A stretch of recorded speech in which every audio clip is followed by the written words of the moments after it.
El hombre de un solo tema.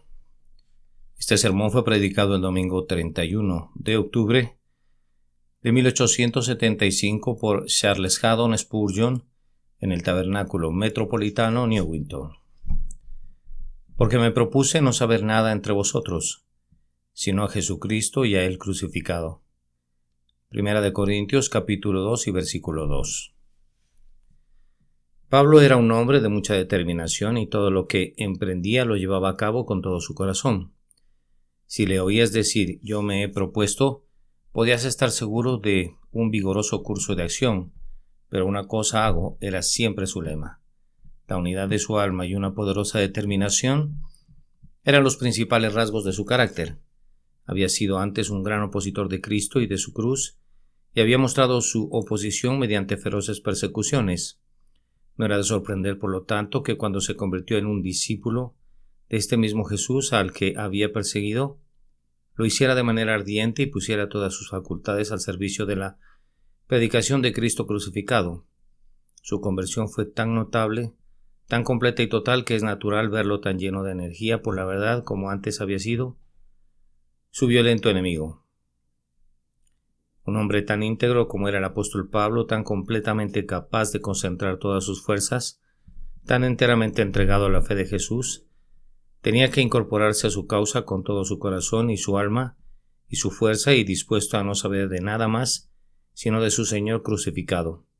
Sin embargo, no piensen que el apóstol era un hombre al que fácilmente absorbía un solo pensamiento. Sobre la mayoría de los hombres, Pablo era un hombre que razonaba calmado, juicioso, franco y prudente. Veía las implicaciones y las relaciones de las cosas y no daba importancia a los asuntos triviales. Tal vez, aún más allá de lo que fuera perfectamente justificable, llegó a hacer todo para todos para que todos, de todos modos, salvar a algunos y por lo tanto cualquier resolución que tomaba, la tomaba solo después de consultar con la sabiduría. Pablo no era un fanático del tipo que puede ser comparado a un toro que cierra sus ojos y embiste de frente, sin ver nada de lo que está a su derecha o a su izquierda. Él veía con calma, con quietud, todo lo que estaba a su alrededor y aunque al final se lanzaba en recta línea hacia su objetivo, lo hacía con sus ojos bien abiertos, sabiendo perfectamente lo que hacía, creyendo que hacía lo mejor y lo más sabio en favor de la causa que quería promover. Si, por ejemplo, en Corinto se hubiera requerido que su ministerio comenzara con la proclamación de la unidad de la deidad o con la reflexión filosófica acerca de las posibilidades de que Dios se encarnara, si estos hubieran sido los planes más sabios para dar a conocer el reino del Redentor, Pablo los hubiera adoptado. Pero él los consideró detenidamente y habiéndolos examinado con sumo detenimiento, concluyó que nada se podía conseguir con una predicación indirecta, presentando la verdad a medias y por tanto decidió proseguir de frente, promoviendo el Evangelio mediante la proclamación del Evangelio. Ya fuera que los hombres escucharan o que se abstuvieran de escuchar, resolvió ir al grano de una vez y predicar la cruz en su desnuda simplicidad. En vez de saber muchas cosas que lo podían conducir al tema principal, no quiso saber nada, en Corinto, sino a Jesucristo y a Él crucificado. Pablo pudo haber dicho voy a tantear el terreno y educar a la gente hasta una determinada medida antes de presentar mi tema más importante. Descubrir mi verdadera intención desde el principio puede resultar como el despliegue de la red a la vista de los pájaros que los ahuyenta. Seré precavido y reticente y los llevaré con astucia trayéndolos a la búsqueda de la verdad. Pero no fue así. Evaluando completamente la situación como un hombre prudente debe hacerlo, llega a esta decisión que no sabrá nada entre ellos excepto a Jesucristo y a Él crucificado. Sería muy bueno que la, entre comillas, cultura de la que escuchamos en estos días y el tan celebrado, entre comillas, pensamiento moderno, llegara a la misma conclusión. Este teólogo tan renombrado y erudito, después de leer, tomar notas, aprender y asimilar internamente todo como pocos hombres podrían hacerlo, llegó a esto como la esencia de todo. Me propuse no saber nada entre vosotros sino a Jesucristo y a Él crucificado. Quiera Dios que la habilidad crítica de nuestros contemporáneos y sus laboriosas invenciones los lleven a esa misma conclusión por la bendición del Espíritu Santo.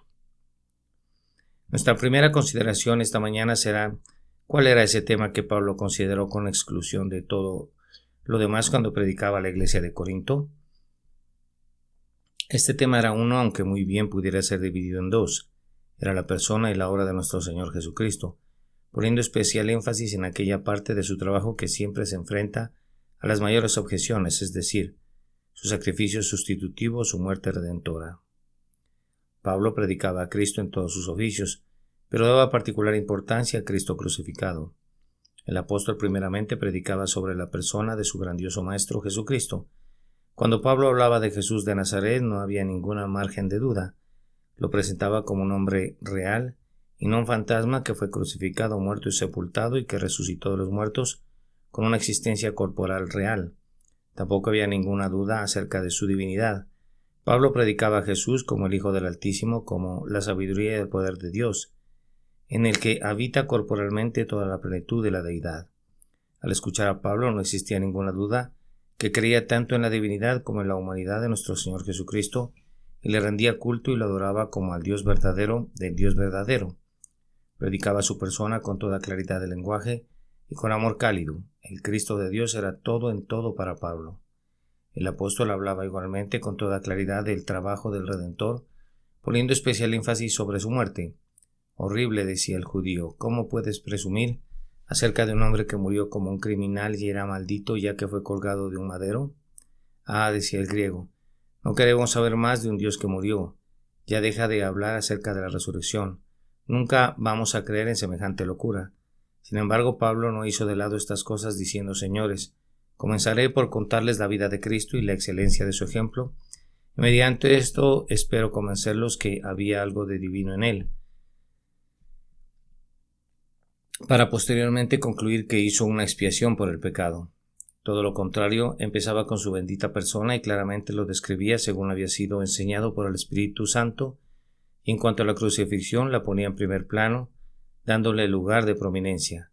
No decía, bien, por lo pronto no tocaremos el tema de su muerte, o lo consideraremos desde la perspectiva de un martirio mediante el cual él ratificó su testimonio, sino que se gloriaba en el Redentor crucificado, el Cristo muerto y sepultado, el Cristo que cargó con los pecados, el Cristo hecho maldición por nosotros, como está escrito, maldito todo el que es colgado de un madero.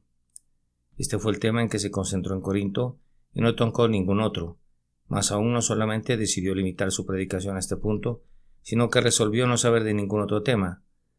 Quería excluir de su muerte cualquier otro pensamiento excepto el de Jesucristo y el crucificado. Esto debió de parecer muy poco político. Consúltelo en una asamblea de sabios, según el mundo, y seguramente condenarán este enfoque imprudente. En primer lugar, este tipo de predicación alejaría a todos los judíos. Estando los judíos apegados a las escrituras del Antiguo Testamento y conociendo las enseñanzas acerca del Mesías y creyendo firmemente en la unidad de la deidad, ellos habían avanzado un buen trecho hacia la luz, y si Pablo hubiera evitado los puntos de discordia por un poco de tiempo más, ¿no los habría acercado un poco más y así gradualmente los conduciría a la cruz? Los sabios habrían señalado sobre la esperanza que había para los israelitas.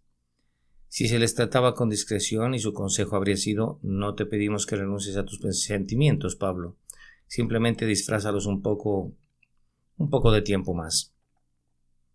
No digas lo que no es verdad, pero a la vez puedes decir solo parte de la verdad para no espantar a estos judíos llenos de esperanza. El apóstol no cedía ante tales políticas, no iba a ganar ni a judíos ni a gentiles diciendo verdades a medias, puesto que sabía que tales convertidos no son verdaderos. Si el hombre que está cerca del reino va a ser ahuyentado del Evangelio, si oye la cruda verdad, no es la responsabilidad de Pablo. Él sabe que el Evangelio debe ser a los unos olor de muerte para muerte, mientras que a los otros olor de vida para vida. Y por lo tanto, independientemente del resultado, él debía entregar su propia alma. Los resultados no le correspondían a él, sino al Señor. A nosotros nos corresponde decir la verdad con denuedo, y en cada caso seremos olor grato a Dios. Pero querer contemporizar, esperando obtener conversaciones, es hacer un mal para obtener un bien, y esto debe estar fuera de nuestra consideración en todo momento. Otro diría, pero Pablo, si tú haces esto vas a generar oposición. ¿No sabes que el Cristo crucificado es un objeto de escarnio y un reproche para todos los seres pensantes? En Corinto hay un buen número de filósofos y créeme, harás el ridículo de manera monumental con solo que abras tu boca para hablar del crucificado y de su resurrección. ¿No te acuerdas cómo se burlaron de ti en la colina de Marte cuando predicaste sobre este tema?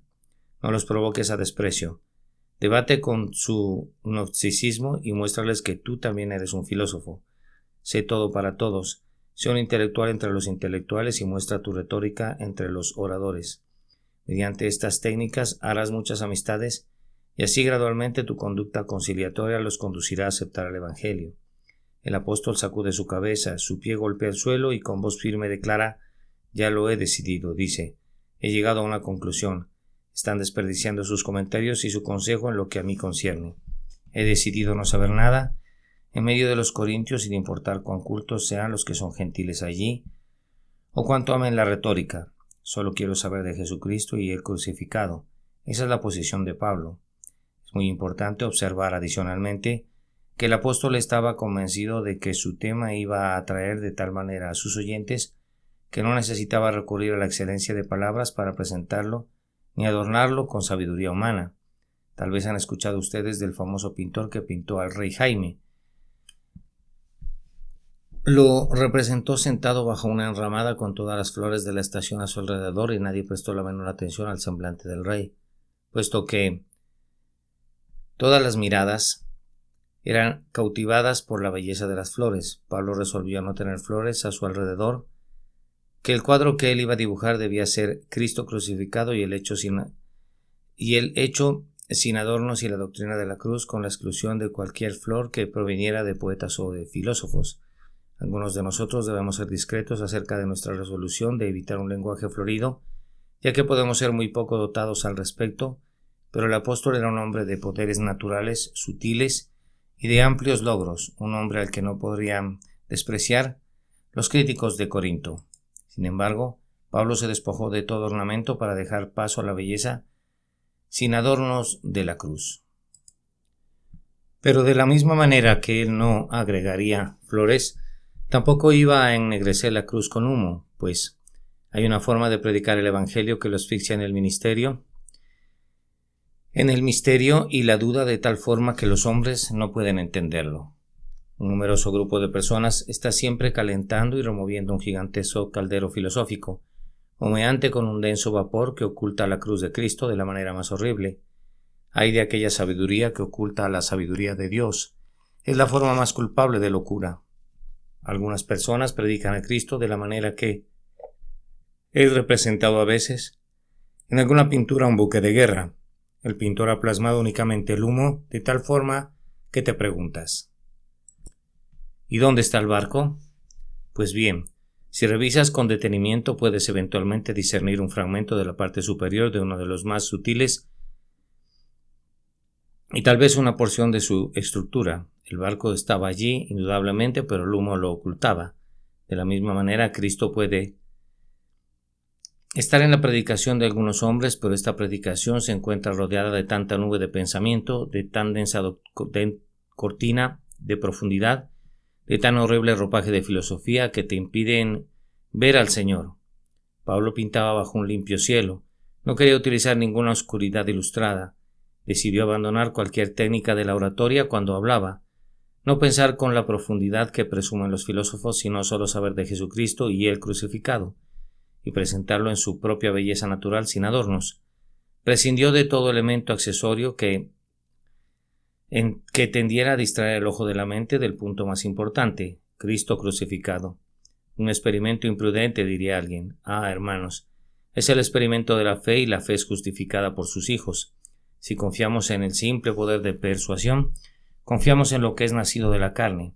Si dependemos del poder de la argumentación lógica, entonces nuevamente confiamos en lo que es nacido de la razón del hombre. Si confiamos en las expresiones poéticas y en los atractivos giros del lenguaje, estamos buscando medios carnales. Pero si descansamos en la omnipotencia desnuda de un Salvador crucificado, en el poder innato de la maravillosa obra de amor que fue consumada sobre el Calvario, y creemos que el Espíritu de Dios hará esta obra, el instrumento de la conversión de los hombres, el experimento no puede terminar en el fracaso. Oh, queridos hermanos, ¿qué tarea debe de haber sido esta para Pablo? Él no era como algunos de nosotros que ni estamos familiarizados con la filosofía, ni somos capaces en la oratoria. Él dominaba ambos campos de tal manera que seguramente necesitaba controlarse continuamente.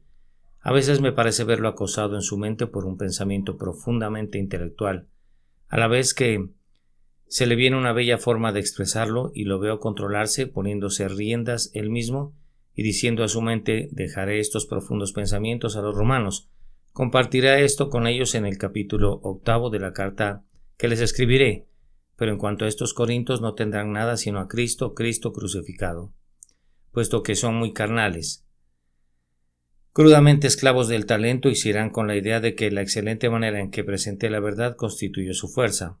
Tendrán a Cristo solamente y solamente a Cristo. Ellos son unos niños y como a tales tengo que hablarles. Ellos son unos niños en Cristo y tienen necesidad de leche, y yo tengo que darles solo leche. Ellos se consideran inteligentes y cultos. Son arrogantes, altaneros, repletos de divisiones y controversias. No les diré nada excepto la historia, la vieja historia de Jesús y de su amor. Les diré esa historia con toda simpleza, como a un niño chiquito. Un amor sin límites hacia sus almas hizo que enfocara su testimonio hacia el tema central de Jesús crucificado. Así, les he mostrado cuál era su tema. Ahora, en segundo lugar, aunque Pablo concentraba sus energías en un punto de su testimonio, esto era más que suficiente para su propósito. Si la meta del apóstol hubiese sido halagar a un auditorio inteligente, el tema de Cristo y el crucificado no lo habría logrado. Si de igual manera Pablo hubiera querido mostrarse como un sabio maestro, naturalmente hubiera buscado un tema nuevo, algo un poco más deslumbrante que la persona y la obra del Redentor. Y si Pablo hubiera deseado, como me temo que algunos de mis hermanos lo desean, reunir a un grupo de mentes altamente independientes, que es una manera elegante de describir a los librepensadores, reunir en un grupo a una selecta iglesia de hombres de cultura y de intelecto, que generalmente quiere decir un club de hombres que desprecian el Evangelio, ciertamente no se hubiera ceñido a predicar a Jesucristo y el crucificado. Esta clase de hombres le negaría toda esperanza de éxito con un tema como ese. Ellos le asegurarían que una predicación de ese tipo solamente le permitiría atraer a la clase más pobre y menos educada, a las sirvientas y a las ancianas. Pero Pablo no se habría desconcertado con tales observaciones, puesto que él amaba las almas de los más pobres y de los más débiles, y además él sabía que lo que había ejercido poder sobre su mente educada podía con toda certeza ejercer poder también sobre las otras personas inteligentes, y así se apegó a la doctrina de la cruz, con la fe que tenía en el instrumento que podría lograr de manera efectiva su único designio con toda clase de hombres. Hermanos, ¿qué era lo que Pablo deseaba hacer? Pablo deseaba ante todo despertar en los pecadores la conciencia del pecado, y lo que logra esto de manera perfecta es la doctrina que el pecado fue llevado por Cristo y fue la causa de su muerte. El pecador iluminado fue llevado por Cristo. El pecador iluminado fue llevado por el Espíritu Santo. Ve de inmediato que el pecado no es algo insignificante, que no puede ser perdonado sin una expiación, que conlleva un castigo que debe ser aplicado al pecador. Cuando el culpable ha visto al Hijo de Dios sangrar hasta la muerte, en medio de dolores indecibles a consecuencia del pecado, ha aprendido entonces que el pecado es una carga enorme y aplastante. Si el mismo Hijo de Dios clama bajo su peso, si su agonía de muerte rasga los cielos y sacude la tierra, qué terrible mal debe ser el pecado. ¿Qué efecto tendrá sobre mi alma si en mi propia persona estoy condenado a llevar sus consecuencias? Así argumenta de manera correcta el pecador y así es llevado a la conciencia de su culpa. Pero Pablo también quería despertar en las mentes de los culpables esa humilde esperanza que constituye el grandioso instrumento que lleva a los hombres a Jesús. Deseaba llevarlos a la esperanza de que se puede otorgar el perdón de manera consistente con la injusticia. Oh, hermanos, Cristo crucificado es el único rayo de luz que puede penetrar la densa oscuridad de la desesperación, llevando al corazón arrepentido a esperar el perdón del justo juez.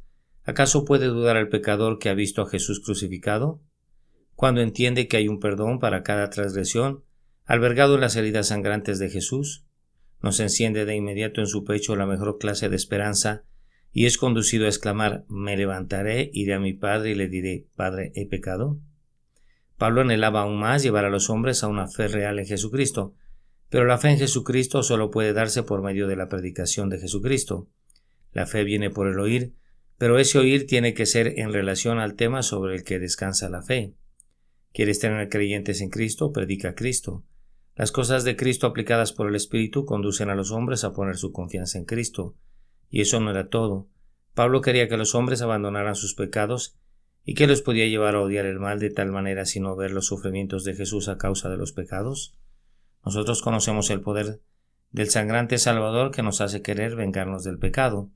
Cuánta indignación, cuánto examen de conciencia, cuánta firme determinación, cuánto remordimiento amargo, cuánto arrepentido profundo no hemos sentido cuando hemos comprendido que nuestros pecados se convirtieron en los clavos, el martillo, la lanza, sí, los verdugos del bien amado.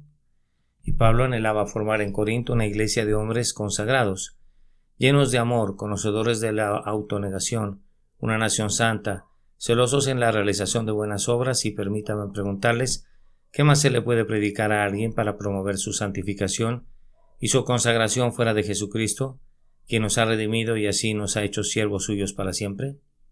¿Qué argumento es más fuerte que el hecho de que no nos pertenecemos a nosotros mismos, puesto que hemos sido comprados por un precio? Afirmo que Pablo tenía en Cristo crucificado el tema que correspondía a su objetivo, un tema que iba a responder al caso particular de cualquier hombre, sin importar su nivel de degradación o su grado de cultura, y un tema que sería muy útil para los hombres en las primeras horas después de su nuevo nacimiento, e igualmente útil para cuando estén listos a participar de la herencia de los santos en luz.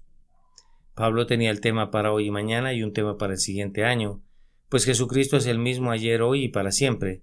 Tenía en Jesús crucificado el tema adecuado, tanto para el palacio del príncipe como para la choza del campesino, el tema para la plaza pública y para la academia, para el templo pagano y para la sinagoga. A donde quiera que Pablo fuera, Cristo sería la sabiduría de Dios y el poder de Dios tanto para el judío como para el gentil, y esto no solo como una benéfica influencia, sino para la salvación definitiva de todo aquel que cree.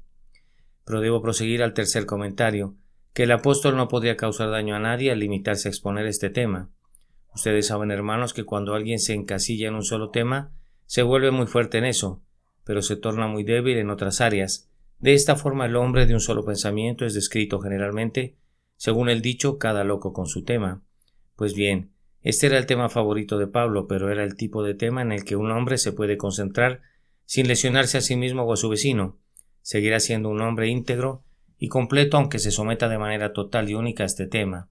Pero déjenme decirles que Cristo crucificado es el único tema con esta característica. Permítanme mostrarles que esto es así. Ustedes conocen a una clase de ministros que predican doctrina y doctrina únicamente. Su modo de predicar se parece al conteo de los dedos de una mano. 1, 2, 3, 4, 5 y para variar 5, 4, 3, 2, 1. Siempre un conjunto de verdades determinadas y nada más. ¿Cuál es el impacto de este ministerio? Pues es generalmente formar una generación de hombres que piensan que lo saben todo, pero que en realidad saben muy poco, muy decididos y esto es positivo, pero muy estrechos, muy limitados, muy intolerantes y esto es negativo. No puedes predicar únicamente doctrina sin que tu mente se contraiga y contraigas la mente de tus oyentes. Hay otros que predican experiencia únicamente, son muy buenas personas, no los estoy condenando ni tampoco a sus amigos. Los predicadores doctrinales, aunque ellos también pueden causar daño.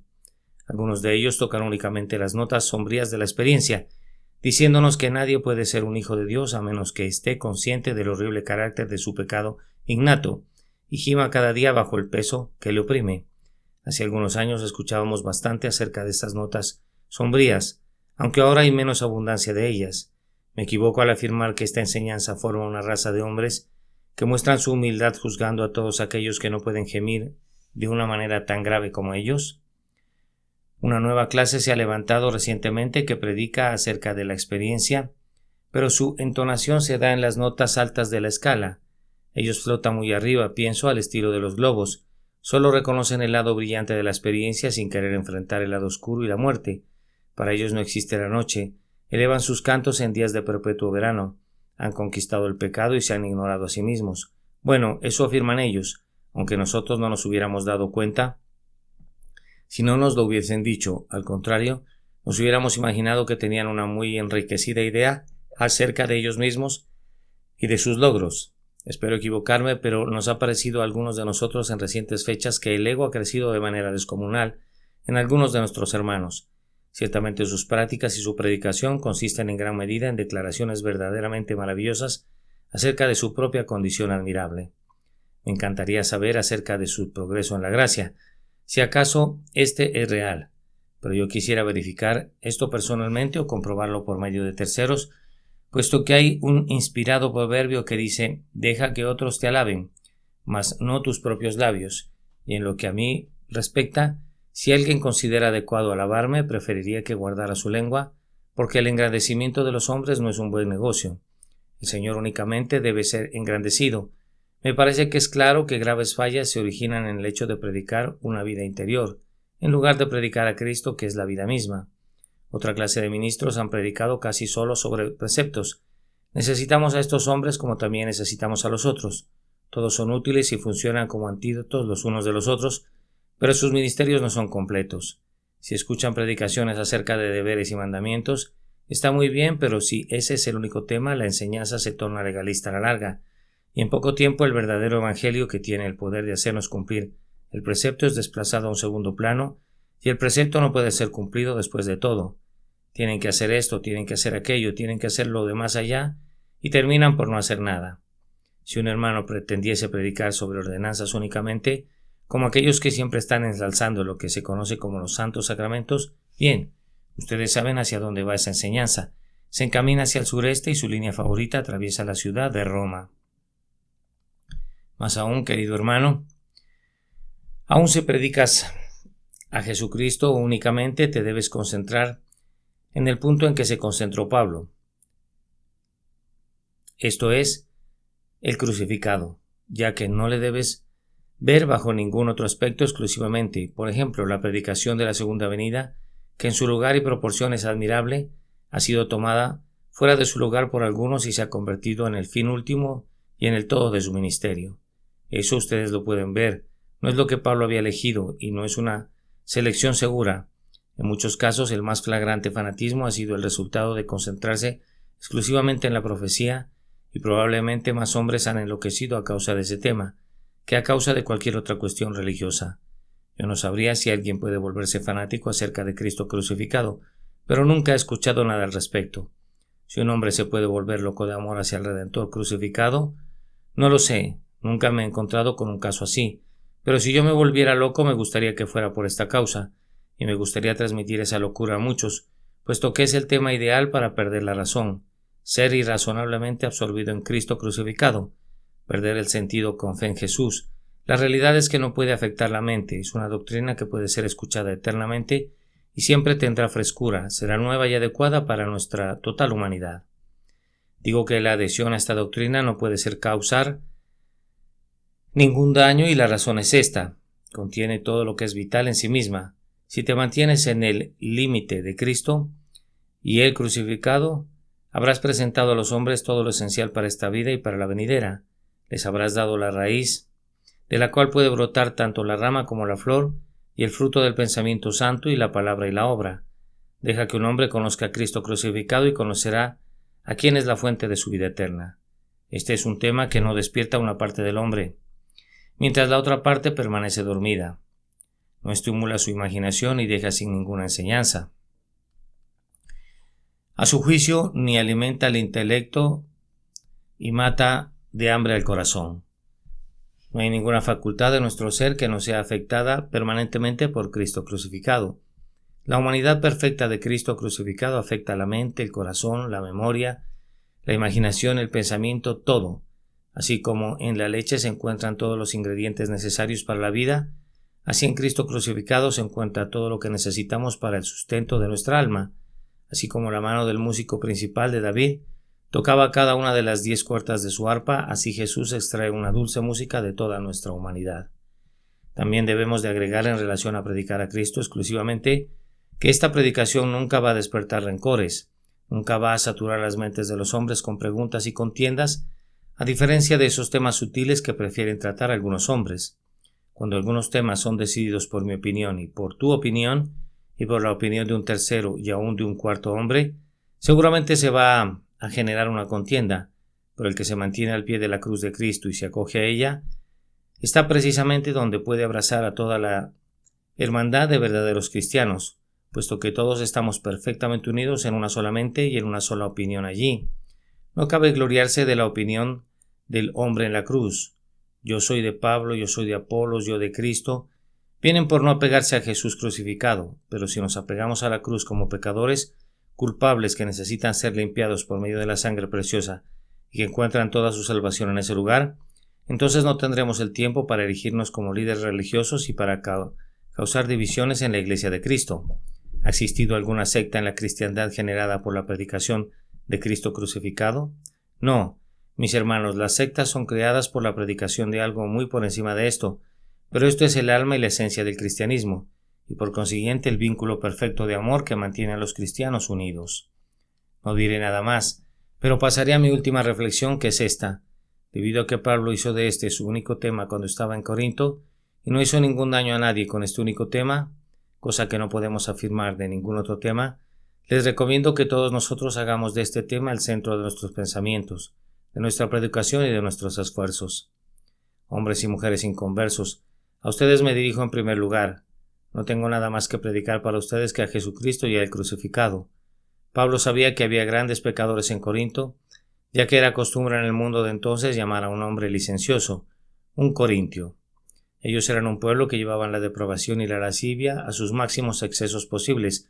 Sin embargo, en medio de ellos, Pablo no sabía de nada excepto de Cristo y el crucificado, ya que todo lo que el pecador más grande puede necesitar se encuentra allí. No tienes nada en ti, pecador, y no tienes necesidad de nada que llevar a Jesús. Me dices que no sabes nada acerca de las profundas doctrinas del Evangelio. No las necesitas conocer al momento de venir a Cristo.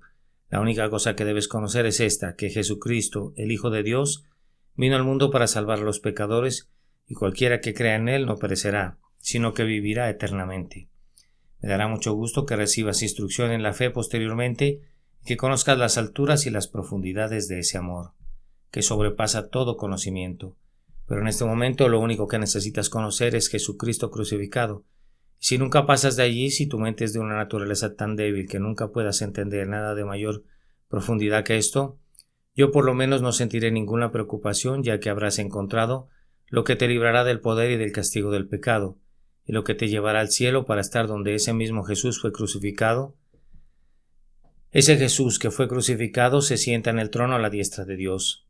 Oh querido corazón abrumado por la pena, si quieres encontrar alivio podrás hacerlo en sus heridas. Si quieres encontrar descanso, tienes que encontrarlo en las heridas de sus manos. Si quieres escuchar tu absolución, tiene que venir de los mismos labios que pronunciaron dulcemente, consumado es. Dios quiera que no sepamos nada en medio de los pecadores excepto Cristo y el crucificado. Pídenlo a Él y únicamente a Él y encontrarán el descanso para sus almas. En cuanto a ustedes, mis hermanos y hermanas que conocen a Cristo, tengo esto que decirles: mantengan esto a la vanguardia en ninguna otra cosa sino solo esta, porque es contra esto que el enemigo se enfurece. La parte de la línea de batalla que es atacada más fieramente por el enemigo es ciertamente la más estratégica. Los hombres odian a aquellos a quienes temen. El antagonismo de los enemigos del Evangelio es principalmente contra la cruz. Desde el principio fue así. Ellos gritaban que descienda ahora de la cruz para que veamos y creamos. Escribirán para nuestro beneficio bellas vidas de Cristo y nos dirán que fue un hombre excelente y darán a nuestro Señor el homenaje que sus labios de Judas pueden otorgarle. Se referirán también a su sermón del monte y dirán qué profundidad de percepción tuvo del corazón humano y nos dirán que enseñaba un espléndido código moral y así sucesivamente. Dirán: seremos cristianos pero rechazamos totalmente el dogma de la expiación. Nuestra respuesta es que nos importa un bledo lo que tengan que decir acerca de nuestro Señor si niegan su sacrificio sustitutivo. Si le dan vino o vinagre, no es un tema relevante en tanto que rechacen lo que nos dice el crucificado. ¿Las alabanzas de los incrédulos nos dan asco? ¿Quién quiere escuchar a los labios contaminados cantando alabanzas a Él? Esas palabras dulzonas son muy semejantes a aquellos que salieron de la boca del diablo cuando dijo: yo sé quién eres, el Santo de Dios. Jesús le reprendió diciendo: cállate y sal de él. De la misma manera queremos decirles a los incrédulos que exaltan la vida de Cristo: cállate. Conocemos tu enemistad, aunque la disfraces como quieras. O Jesús es el Salvador de los hombres o no es nada. Si no aceptan a Cristo crucificado, no lo pueden aceptar de ninguna otra manera. Mis hermanos en Jesús, los invito a gloriarnos en la sangre de Jesús. Dejen que sea manifiesta como si hubiese sido rociada en el dintel y en los dos postes laterales de nuestras puertas, y dejemos que el mundo sepa que la redención por medio de la sangre está escrita en las más íntimas partes de las tablas de nuestros corazones. Hermanos, este es el punto de prueba de cada maestro. Cuando un pescado se descompone, comienza a apestar por la cabeza. Según dicen, y ciertamente cuando un predicador se vuelve un hereje, siempre es con relación a Cristo. Si no entienden con claridad a Jesús crucificado y escuchas uno de sus sermones, esa es tu mala suerte. Pero si regresas para escucharlo de nuevo y oyes un sermón igual al primero, entonces esa será culpa tuya. Si vas por tercera vez, habrás cometido un crimen. Si algún hombre tiene dudas acerca de Cristo crucificado, que recuerde los versos de Hort, ya que dicen la verdad. No puedes tener razón en todo lo demás, a menos que pienses la verdad acerca de él. No quiero examinar a los hombres en relación a las doctrinas de la Confesión de Fe de Westminster. Yo comienzo aquí. ¿Qué piensas tú de Cristo? Si no puedes contestar esa pregunta, ve y publica tus puntos de vista donde quieras, pero tú y yo estamos tan separados como lo están los polos, y no deseo tener ninguna comunión contigo. Debemos de hablar muy claramente aquí. Es Cristo crucificado lo que Dios bendice para conversión. Dios bendijo a William Huntington para por su medio convertir almas. Estoy seguro de eso, aunque no soy un partidario de Huntington. Dios bendijo a John Wesley para por su medio convertir almas. También me queda eso muy claro, aunque no soy un partidario de Wesley. Dios bendijo a ambos en tanto dieron testimonio de Cristo, y encontrarán que en la proporción que la expiación de Cristo está presente en un sermón, es la sangre vital de ese sermón, y eso es lo que Dios santifica para la conversión de los hijos de los hombres. Por lo tanto, ten el tema siempre en un lugar muy prominente. Y ahora les pregunto, mis hermanos, una cosa más. ¿No es acaso Cristo y el crucificado la cosa por la que debemos vivir y por la que debemos morir? Los hombres del mundo pueden vivir para sus vanidades, pueden sentir mucho gozo bajo sus respectivas calabazas, como la de Jonás, mientras les duren, pero cuando un hombre tiene una depresión de espíritu y es torturado en su cuerpo, ¿a dónde puede mirar? Si es un cristiano, ¿a dónde puede refugiarse? ¿A dónde más sino en Cristo crucificado? Cuán a menudo he sentido mucho gozo al arrastrarme para entrar al templo y ponerme en los zapatos del pobre publicano y decir: Dios, sé propicio a mí que soy pecador, mirando únicamente a ese propiciatorio rociado con la preciosa sangre de Jesús. Esto es lo que servirá a la hora de la muerte. No creo que a la hora de nuestra muerte busquemos el consuelo de nuestras peculiares iglesias, ni vamos a morir aferrados con los estertores de la muerte a las puras ordenanzas o a las doctrinas. Nuestra alma debe de vivir y morir por Jesús crucificado. Miren a todos los santos al momento de su muerte, si no regresan al gran sacrificio del Calvario. Ellos creían en una gran verdad de cosas. Algunos de ellos se apoyaban en muchas maletas y caprichos y rarezas, pero el punto principal prevalece a la hora de la muerte. Jesús murió por mí, Jesús murió por mí. Todos llegan a eso. Bien, ¿no te parecería bueno ir desde el principio al punto al que han llegado al final? Y si en ese punto es la base del todo, y ciertamente lo es, ¿no sería adecuado que nos apegáramos a él? Mientras algunos se glorían en esto y otros se glorían en aquello, algunos tienen una forma de culto y otros de otra forma, digamos nosotros. Pero esté de mí el gloriarme sino en la cruz de nuestro Señor Jesucristo, por medio de quien el mundo me ha sido crucificado a mí y yo al mundo. Hermanos, les recomiendo que hagan cada vez más prominente la cruz de Cristo, porque es lo que nos va a dar más cohesión y nos mantendrá en una bendita unidad. No todos podemos entender esas verdades sutiles que dependen tanto de bonitas variaciones y esas sutilezas de significado en el griego que solo los críticos pueden descubrir. Si buscas estas bellezas, hermano, entonces debes de olvidarte de muchos de nosotros. Pobres tontos que no podemos correr tras ellas y solo nos confundirás. Sé que tienes ese delicado concepto bellamente fijado en tu mente y lo tienes en muy alta estima. No me sorprende, ya que te ha costado mucha reflexión y muestra tu poder de discernimiento. Al mismo tiempo, ¿no crees que debes de bajarte al nivel de algunos de nosotros, que nunca podremos alcanzar mientras que vivamos esos temas intrincados? Algunos de nuestros cerebros son ordinarios. Tenemos que ganar nuestro pan y relacionarnos con gente ordinaria. Sabemos que 2 por 2 hacen 4, pero no estamos familiarizados con los principios tan escondidos que están ocultos en la alta filosofía a la que ustedes han subido. Yo no sé mucho de eso. Yo no me remonto a estas alturas y nunca subiré allí con ustedes. ¿No sería mejor por la unidad de la fe que dejaran estos temas de lado? Practicaran más la amistad en casa, mostraran más amor hacia sus colegas cristianos y se aplicaran un poco más hacia los deberes de naturaleza más común. Solo les daría un gran bien y haría un poco más visible su humildad si se quedaran allá abajo con Jesucristo y el crucificado.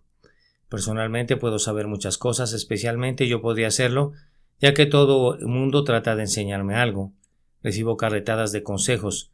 Uno me jala de esta oreja y el otro me jala de la otra. Bien, yo podría saber mucho, pero me doy cuenta que tendría que dejar a algunos de ustedes atrás si quisiera ir tras esas cosas y los amo demasiado para hacer esto. Tengo la determinación de no saber nada entre ustedes excepto a Cristo y a Él crucificado. A cualquier hombre que se sujete a eso, le diré: dame tu mano, mi hermano. Jesús la lavó con su sangre de la misma manera que lavó la mía. Ven, hermano, y miremos juntos a la misma cruz. ¿Qué piensas de ella? Hay una lágrima en tu ojo y hay una lágrima en el mío, pero nuestros rostros se sonrojan de gozo a causa del profundo amor que clavó a Jesús allí. ¿Qué haremos con esta cruz frente a nosotros? Mi hermano dice: yo me iré a ganar almas. Y yo digo: yo también. Mi hermano dice: yo tengo una forma de hablar. Y yo le respondo: yo tengo otra manera.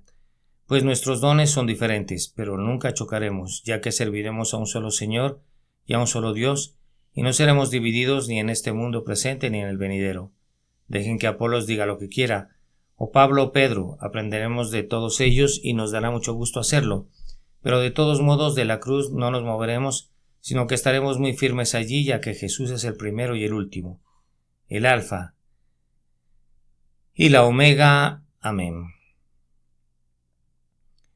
El hombre de un solo tema. Este sermón fue predicado el domingo 31 de octubre de 1875 por Carlitos Haddon Spurgeon en el Tabernáculo Metropolitano Newington. Porque me propuse no saber nada entre vosotros sino a Jesucristo y a Él crucificado. Primera de Corintios, capítulo 2 y versículo 2.